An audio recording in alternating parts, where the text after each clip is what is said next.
Good evening, Whakala Flahiatu, and welcome to tonight's bulletin of BCN News. Leading the news tonight, Niue's efforts to eliminate viral hepatitis has been recognised by World Health Organization leaders. It was also a special mention in the global event to mark International Hepatitis Day yesterday. The WHO Regional Director, Dr. Takeshi Takai, congratulated Niue for being the first Pacific country to achieve 90% of screening of viral hepatitis. Here's more. Global Health New Zealand and the Niue Health Department started this program back in March this year to cure a country of viral hepatitis. Achieving these results on top of reaching herd immunity with 97% with the COVID-19 vaccination program is a testament to the hard work of the team at the Niue Health Department. Global Health New Zealand's Project Director Hazel Heal, who's been supporting this initiative from New Zealand, says that special mention must be made of the Director General of Niue's Ministry of Social Services, Gayleen Tasmania, Director of Health, Dr. Edgar Akawala, Head of Public Health, Griselda Mokoia, and Andy Manu from the Laboratory Services for their wonderful leadership, enthusiasm and work. Griselda Mokoia says that 837 people were tested in the 18 and upwards age group and confirming 8 positive hepatitis B cases. Those 8 people are now receiving ongoing care and medication. Hazel Heal says that Niue's example now becomes a model for all the Pacific and beyond. The very low prevalence of viral hepatitis on the island is due to the high rates of hepatitis B immunization. Niue's achievements was also commended during the World Health Organization's global event for World Hepatitis Day on the 28th of July, attended by 1,000 people from all over the world. The Assistant Director General of the World Health Organization, Dr. Minghui Ren, in the keynote speech, congratulated and specifically mentioned the success of Niue in reaching the 90% testing, universal access to treatment, and Niue reaching the Hepatitis Elimination 2030 targets as part of the United Nations Sustainable Development Goals. 3 officials from the New Zealand government are currently on the island to continue preparations for the eventual quarantine-free travel between Niue and New Zealand. The New Zealand officials are Dr. Lopepa Va from the New Zealand's Ministry of Health, Kevin Kneebone from Ministry of Business, Innovation and Employment, and Nikki Mark from Customs New Zealand. The officials' visit was announced by New Zealand High Commissioner to Niue, Her Excellency Helen Tana, last Saturday at the Alofi South Show Day. From next week we were going to welcome some officials from New Zealand up here, from Health, from Customs and from Immigration. We'll tell you a little bit more about it when they get here. From the middle of August, they will be helping us work through a lot of the systems and processes that we will need to put together before we can consider quarantine-free travels. And the Chamber of Commerce has officially announced their new Chief Executive Officer. She is Catherine Ituata Papani. Mrs. Papani is a former president of the Chamber. Here's Georgia Tuhipa with more on that story. In a press release, the Chamber of Commerce President Sefeti Fasiaki said that he is very pleased to finally appoint the first local to position a CEO of the Chamber in its new organizational framework. Catherine Papani is a former president of the Chamber of Commerce and in 2016 joined the staff of the Chamber as Communications Officer, progressing to Business Support and Finance Manager. She was also appointed acting BDM CEO since August last year. According to the press release, the appointment of the CEO is a local appointment and is separate from the New Zealand-funded Business Development Manager position. Sefeti Fasiaki says that the new CEO is finalizing the appointment of the Business Development Manager, a technical role which is only available to applicants from abroad. And congratulations to Catherine Papani and the team at the Chamber of Commerce. Now, keeping some of our cultural practices alive is often fraught with challenges such as not enough people to carry out the work or just not enough interest.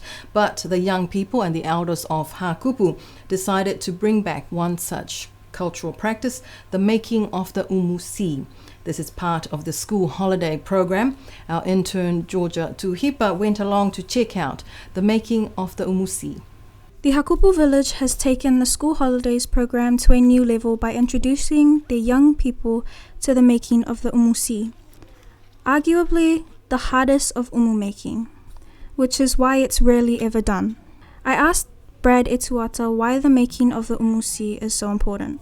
This is one of the dying traditions of our culture. They needs to be revived and show to the younger generation these days. Some of these kids, or all of these kids, this is the first time they've seen the umusi. And so it is significant. For them, this event could be the only event they will see in their lifetime. For me, this is my second one. So that shows you a real worry in our cultures and our traditions from our tupuna. So yes, hopefully for a lot of them, for all the boys here, and I've been watching them through the gathering of the sea roots and the luku leaves and the firewood. They're really, really enthusiastic about the whole thing, asking a lot of questions. I don't really know a lot about the sea, so I had to refer to my elders, some of the elders in the village. The young people have been preparing for this for a few weeks. They gathered all the materials such as the big rocks, big timbers, and digging the sea roots, which is not an easy task. Reese Tohovaka was one of the young boys who was a part of this project. Just loving the experience and working together with all the boys. Full credit to the boys for giving the helping hand in that. Yeah. The umusi was covered yesterday afternoon, and the group will have to wait for 3 days before they can open it. They will also have to observe some of the cultural traditions, which means that whoever lit the fire will not bathe until Saturday, when they will open the umusi and everyone will get to taste the fruit of their labor. The Ecalicia Kirisiano Niue ordained their new minister over the weekend. The Ecalicia Niue welcomed Reverend John Divine Talangi and his wife Susanna as their family and friends witnessed the ceremony last Friday.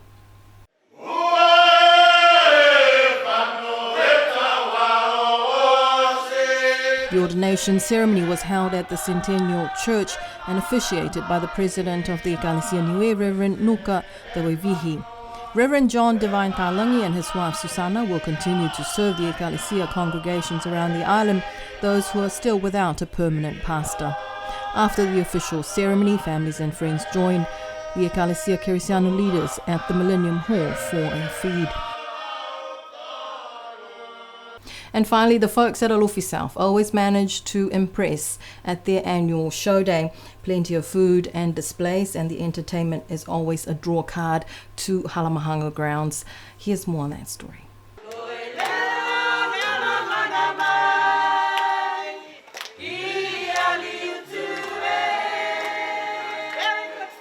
Before the day was officially open, there was the moment of silence to remember leaders who passed away this month: former Premier Honourable Frank Whakosimanava-Lui, CNZM, and former Cabinet Minister and Member of Parliament for Alofi South, Honourable Robert Matua Rex. Also remembered was the passing of former Premier Sir Toke Talangi, who passed away this month a year ago. There were many beautifully decorated stalls selling all sorts of goodies, from food, drinks, toys, fashion, and many more. The women's group also displayed their handcrafts made especially for the day. Locally grown produce also on display. But the highlights of this year will have to be the brother and sister duo who decided to shave their hair to support their relative and a beloved daughter of Aliutu who is fighting cancer in New Zealand right now. Village Councillor Dimitri Viliamu and his sister, Mrs. Mana Talangi, both took to the stage and invited people to shave their hair and make donations to support Pauline Rex Blumsky, who is fighting breast cancer. The event was watched by Pauline Blumsky via Zoom.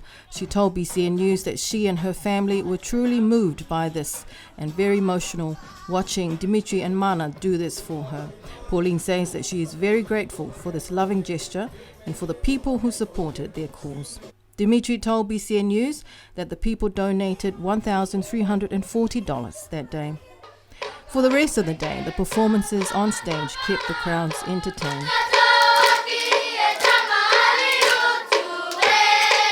Oh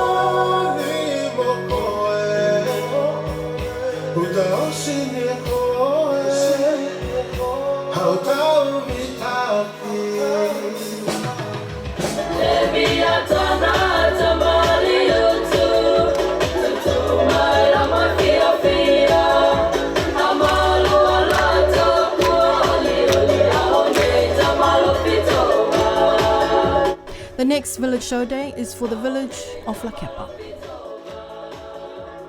And that's our news for this evening. Before we leave, we'd like to say congratulations to the local Fijian community on Fiji winning the gold medal at the Olympics for the Sevens game.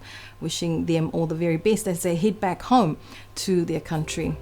But from the BCN News team, we'll be back with you on Tuesday next week in our Wangahau Bulletin. Until then, good night.